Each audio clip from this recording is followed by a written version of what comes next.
welcome to the Ghana Investment Opportunity Summit 2020. Round of applause.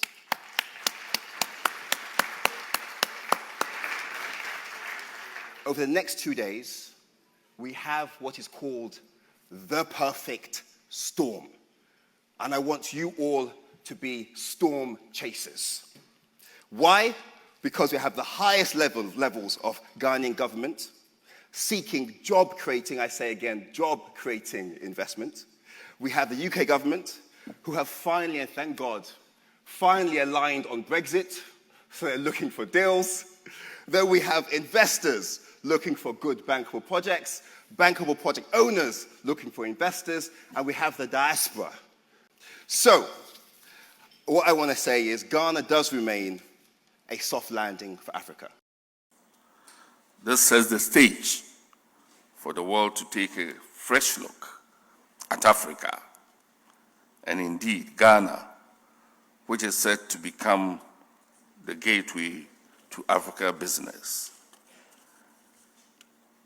It is also important to emphasize that at this time, the United Kingdom is taking a fresh look at Africa.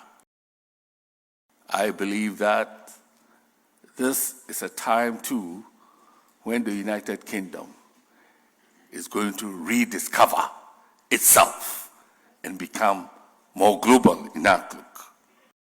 We have the pleasure to bring together some of the biggest, brightest, and most ambitious men and women, indigenous Ghanaians, experienced, passionate, and ready to do business with the United Kingdom and the world. We have also presented some of the top global giants who do business in Ghana to share their experiences. Ghana is set to become the new home of the African Continental Free Trade Area Secretariat, and your nation is one of the leading markets for trade and investment in Africa. The vibrant economic partnership between Britain and Ghana goes from strength to strength, but the challenge for us now is to prioritize our efforts and be honest with each other about where we can do more and work towards clear, common priorities. The UK-Ghana partnership has vast potential. So let's work together, keep pushing the boundaries of economic change so that we can embrace this great period of transformation in the global marketplace and do it together. Distinguished guests, ladies and gentlemen, with a round of applause, let's welcome to the podium His Excellency Nana Addo Dankwa Akufo-Addo, President of the Republic of Ghana.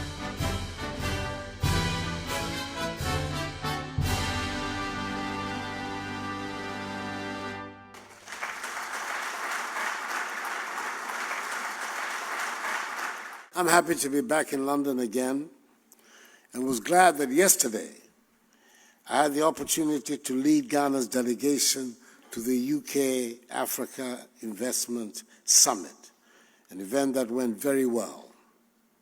This morning before coming here, I had the honor to witness the signature of a memorandum of understanding between Ghana's fledgling stock exchange and the London Stock Exchange, the most famous and arguably the most successful stock exchange in history.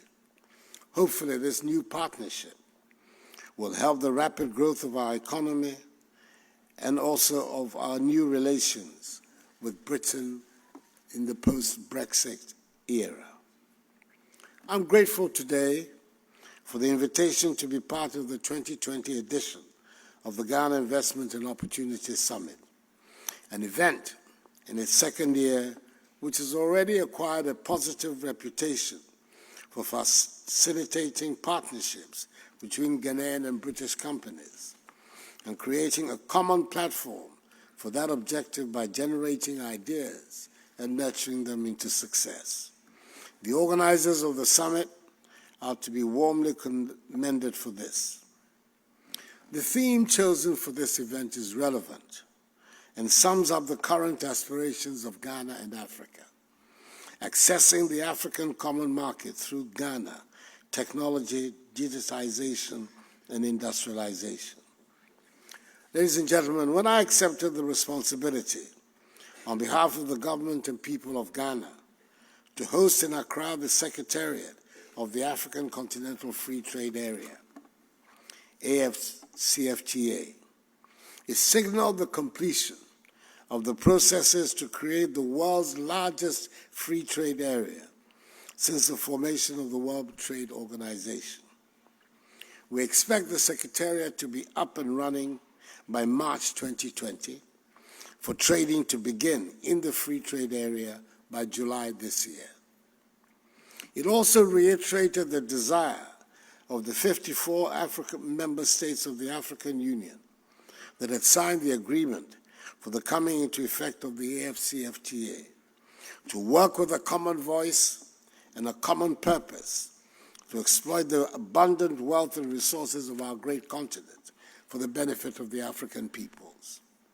We know that the success of the AFCFTA would mean that the era of low volumes of intra-regional trade that have defined the activities of African economies will come to an end. Up till now, trade between African nations has remained low compared to other parts of the world. In 2000, intra-regional trade accounted for 10% of Africa's total trade and increased to 16% in 2015. Intra-regional trading in 2015, for example, amongst members of the European Union amounted to 70%, stood at 52% amongst the nations of Asia and 50% amongst the nations of North America. Surely, an increase in intra-regional trade in Africa is one of the surest ways to promote the progress we seek for Africa. It should guarantee a rapid increase in exchanges of our agricultural, financial, industrial, scientific, and technological products, which would enhance dramatically our attainment of prosperity and the prospects of employment for the African peoples, particularly our youth. Our economies would then be shaped not by the production and export of raw materials, but by the things we make and grow. Unfortunately for us in Africa, we continue to travel along the worn path of limited success of being producers and exporters of raw materials, a relic of our past colonial association. We are now required to think outside the box. Our thinking and approach to solving problems must be different from the thinking and approach that brought about the problems in the first place.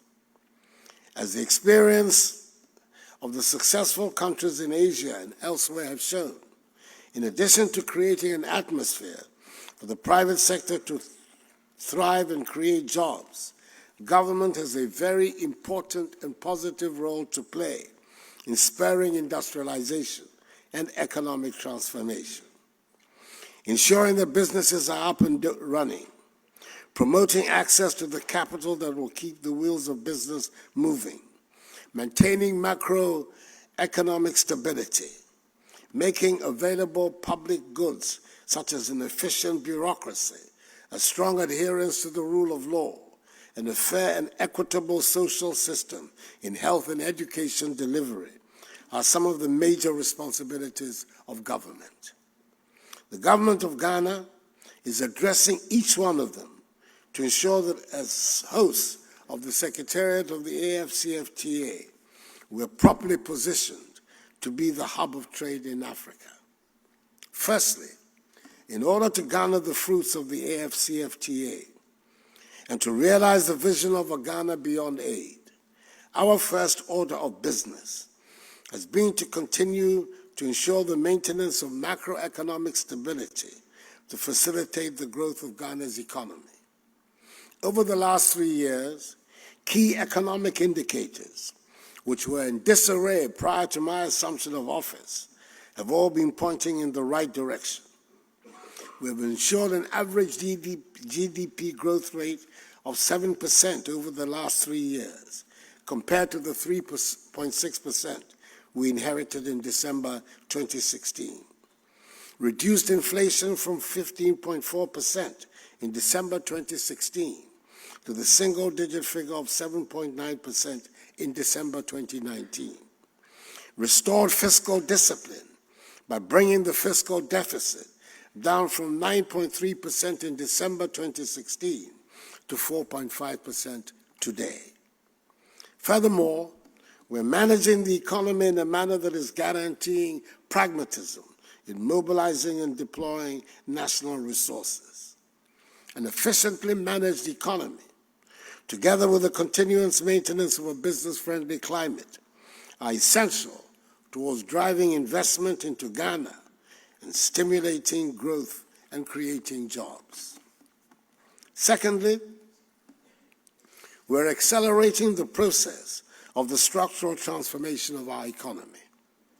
Government is fully committed to addressing productive capacity issues through initiatives such as the One District, One Factory, 1D1F policy, the development of strategic anchor industries like the integrated bauxite and aluminum industry, the iron and steel industry, and the automotive policies to spur on the creation of vehicle assembly plants, the establishment of industrial parks, and the program for agricultural renewal, enhancement, and diversification we have dubbed Planting for Food and Jobs.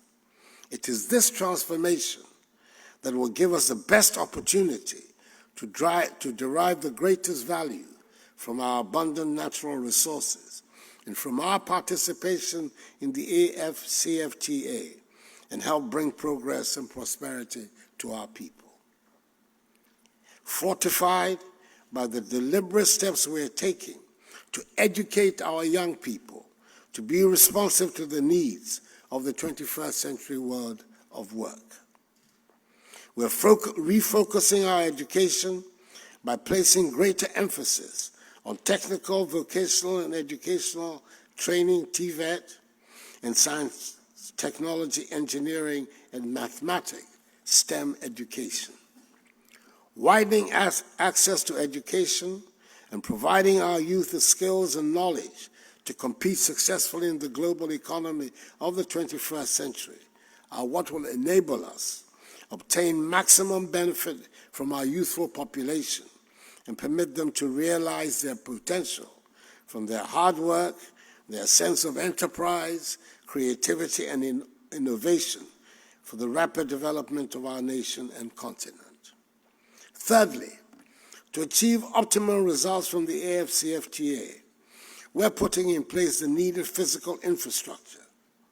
Government is investing in trade-related infrastructure in order to facilitate trade.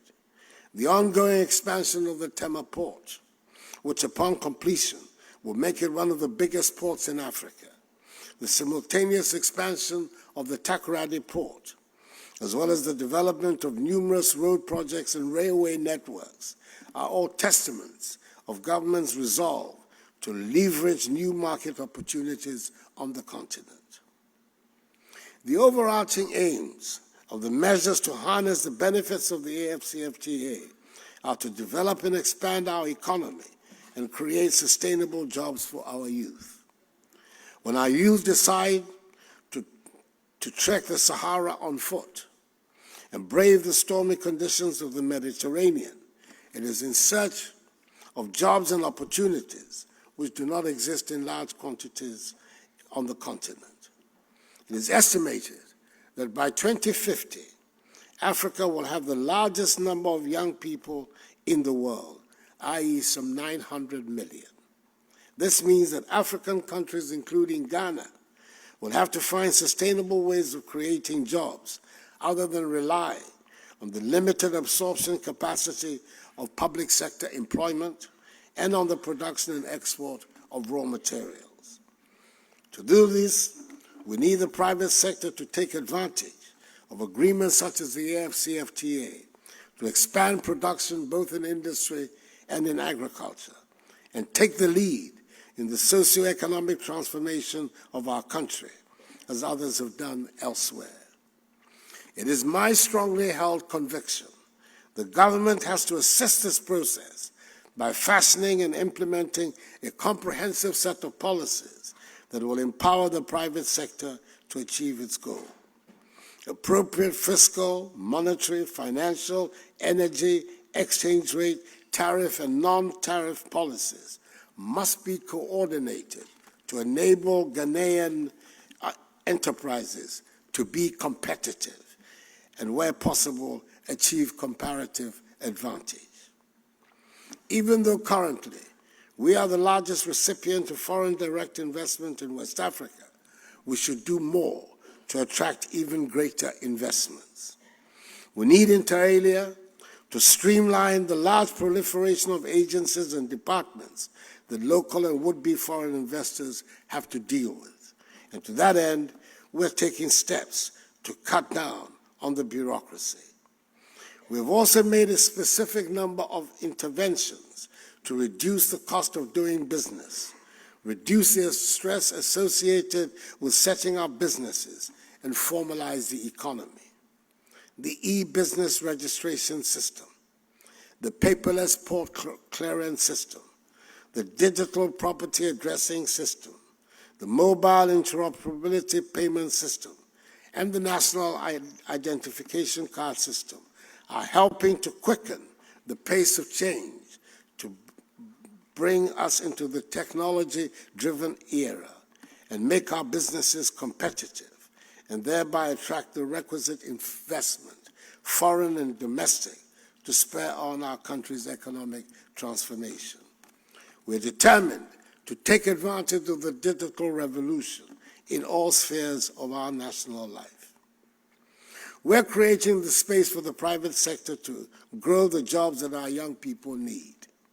I'm working towards building a Ghana that is working to create jobs for her people and affording decent lives for her population.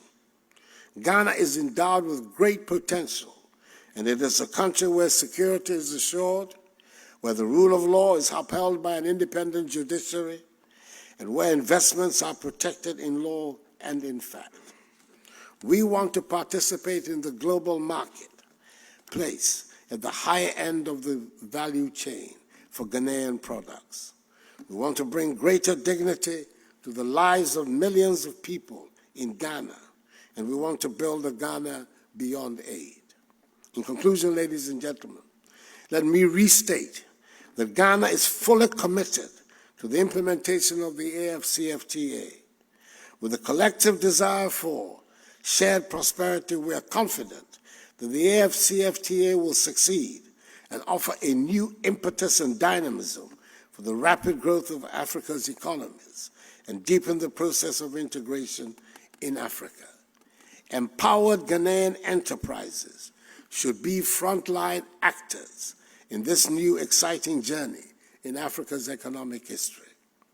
We owe to generations unborn to ensure that the biggest trading bloc on the globe, whose outcomes will be rewarding to all and which will assist in attaining the Ghana and Africa we want, does not falter. May God bless our homeland, Ghana, and us all. And I thank you for your attention. We are pleased to announce a $100 million facility for Ghana Exim Bank, and that has been brokered between Credit Suisse and Ghana Exim Bank, and we're going to sign it live on stage right now. So, $1 million facility, Credit Suisse and Ghana Exim Bank. From Ghana Exim Bank to His Excellency the President of Ghana.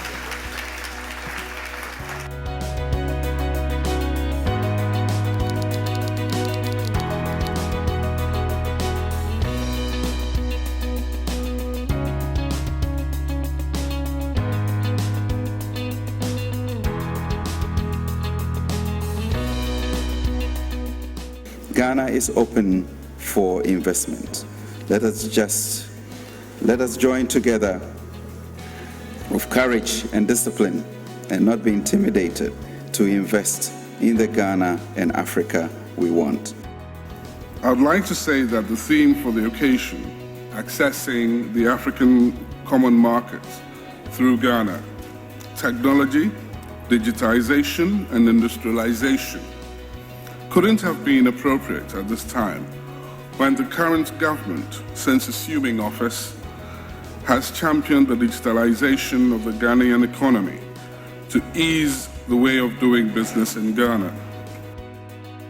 For investors who are looking to diversify their holdings, it's a very, very interesting and exciting time to be investing in a place like Ghana, where, as the president said, there's strong belief in the rule of law, and so investors will feel safe to invest in Ghana, and the returns would be there as well. So I think it's great market, great people, great opportunities in terms of an educated labor force. So I think it's the right time to be thinking about investing heavily in Ghana.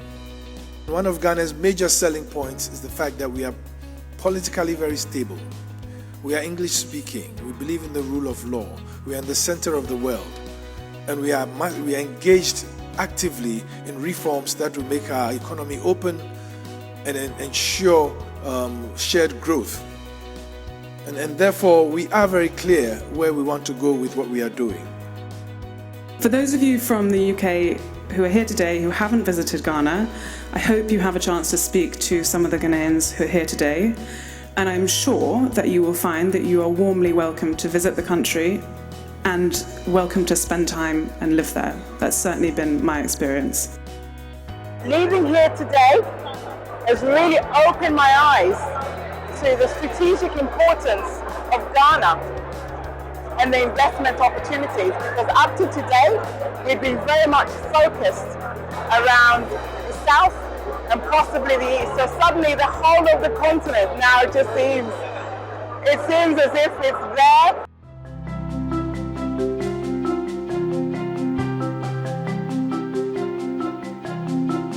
We are gradually moving towards achieving the vision of President Akufo-Addo to see Ghana beyond it. So I'm hoping that the outcome of this summit will lead to increased partnership between companies in the UK and companies in Ghana. Where things are really happening is in Africa.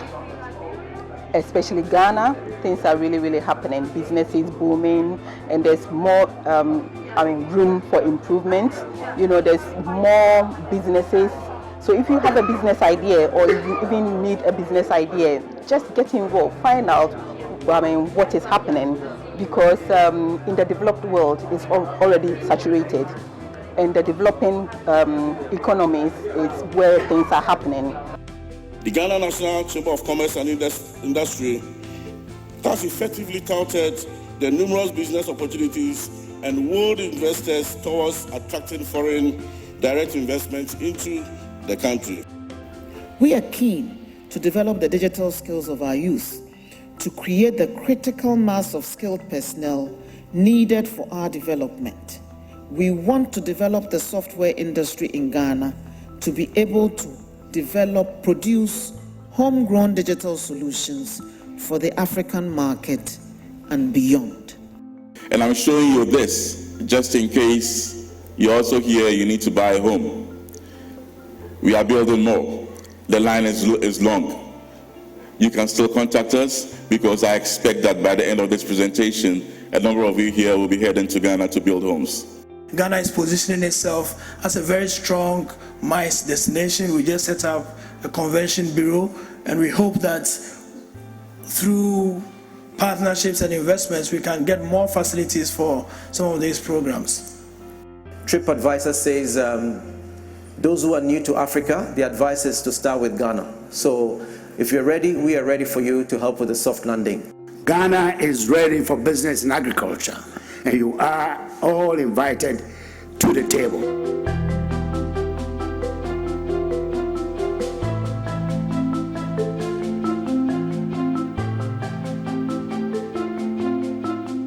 As you can hear, the opportunities definitely do exist, but you must focus and you must look for those opportunities.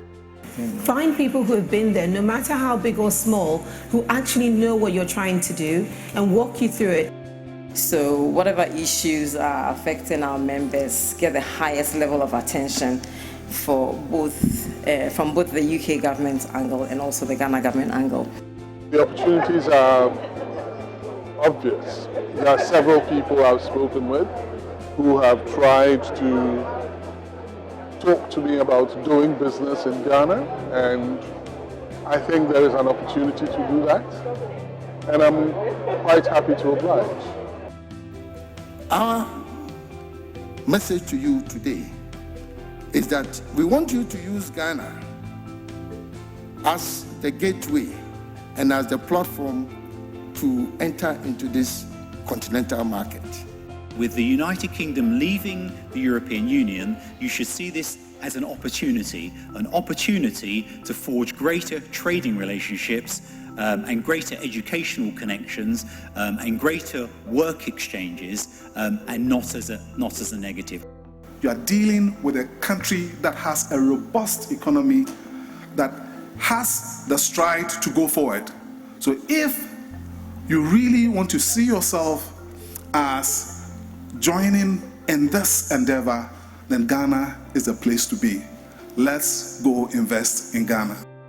Coming from Ghana and serving on the Ghana Investment Promotion Center board, it excites me that we've been able to reach out to everyone present about the opportunities we have in all the 16 regions in Ghana and what we have put in place to enable investors. It doesn't matter how small you think your idea is or how already established you are in industry or manufacturing, we've been able to present the opportunities there are. And also for one to just visit and enjoy the country as a tourist. We introducing our heritage to the world, what we've got, how rich we are in Ghana and in our produce.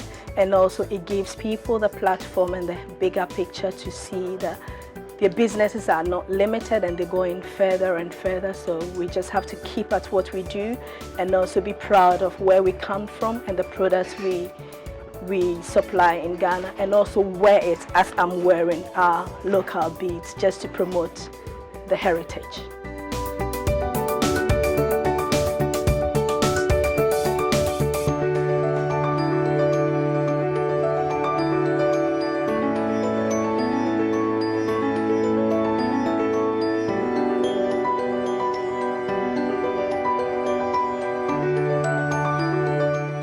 Ghana's economy is still built on three primary raw materials: gold, cocoa, and more recently, oil. Ours is not just ordinary cocoa. We produce premium. We have the highest quality in the world. And therefore, the brands, name them Mars, Hershey, Barry Callebaut, all of them, when they are producing their chocolates, they look for Ghana's cocoa.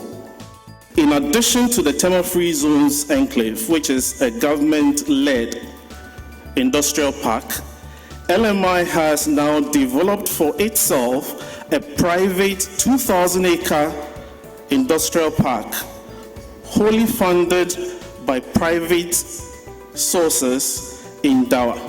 That is what we are seeking to do. Everywhere the railway line goes, there will be development. And we are going to use that development, what we call the railway economic zones, to build the railway. I am convinced beyond reasonable doubt that there's a possibility of using creative financing to complete this railway line. Whatever you are doing at the high levels and the macro figures that you are churning out, most importantly, it must reflect in the lives of people. And that is what we seek to do with all of that we have been trying to develop in our country in recent years.